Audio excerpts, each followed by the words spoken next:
Okay, just a brief summary video of the inspection. Going to just go through the interior real quick so you can see where we are. Didn't really have any big issues with the interior stuff. Everything that you see is cosmetic mostly. The issues start at the air condition. First thing with the air condition is that the filter access panel needs to be repaired or replaced. The latches are gone. Secondly, it has not been maintained very well. It's got a lot of dust and dirt inside and under the coils. The air handler unit itself, I couldn't get an age on it, but I will tell you that it's probably about 20 plus years old based on what I can tell. I ran it in both heat and cool settings.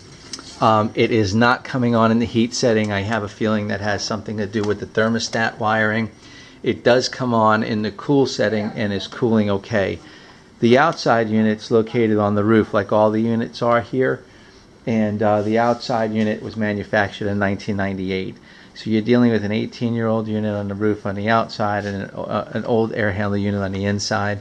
It probably would be wise at this stage of the game either to budget for replacement. First chance you get, first repair you face.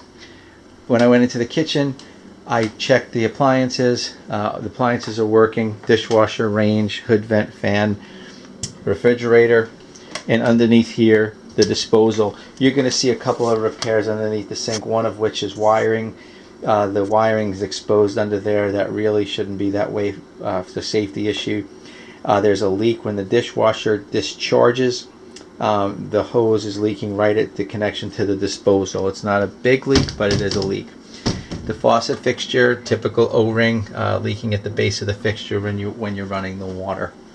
Coming into the first bedroom, on your left, if you go down the hallway, things that you'll see: some missing floor covering in the closet, crack at the windowsill.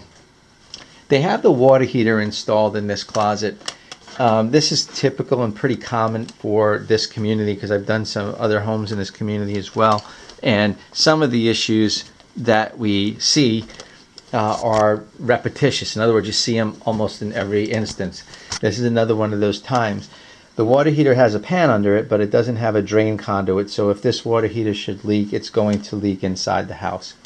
Secondly, it doesn't have a drain pipe installed for the temperature and pressure release valve. If that valve discharges, hot water and steam comes out of there. That drain pipe's necessary also for safety to prevent someone from getting burned or injured. Other than that, the water heater was replaced, I think, last year or the year before. 2014 was the manufacturing year on it. The plumbing that we have in the house is polybutylene. That's another thing that we see often. This originally was plumbed with copper, and then it was replumbed sometime before 1996 with polybutylene. In the bathroom areas, as we went through them, nothing unusual. A loose toilet. I think we had a little bit of leaking, a little bit of moisture by the shower faucet fixtures where the tiles look like they've been repaired before. That looks like it might be more maintenance related than leak related. And as we walk around to the master bathroom, all right, the thing in here is really just under the sink. There's a leak at the joint of the PVC to the cast iron drain pipe. That happens when you run water. It's a slow drip, but it's there, and there's a hole in the wall underneath there from when they did the repipe probably years ago and didn't correct it, didn't re-drywall it or put the wall back.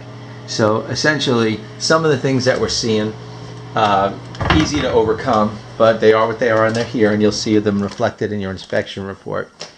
This window in the master bedroom didn't open.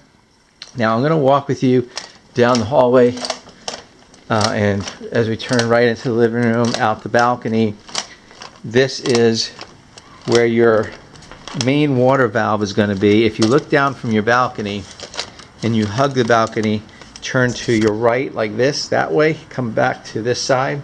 Your main valve, your shutoff valve, is at the bottom of the wall of the building next to the downstairs neighbor's screen enclosure, just so you know where you are. Air conditioners are installed in the roof. We went up there to look at those. You'll see some photographs. I also looked at the roof covering. I know it's association managed, but we still want to get a good idea of what the condition is because it can directly affect your unit. The sub panel, the electrical panel in the unit is General Electric. That's a good brand. There's nothing wrong with that. Okay, and you'll see everything is right here accessible. The wiring that branches in here is copper. That's positive. There's 2 or 3 issues in the panel that I'll have itemized for electrical. We usually find that in almost any older home. So if you have questions, you know how to reach me. You have my phone contact and my email. Your report will be delivered, and you click on the YouTube link and you'll get this copy of the video, and you should be good to go. And that link will stay up for as long as you need it. Thank you for your business. Have a good day.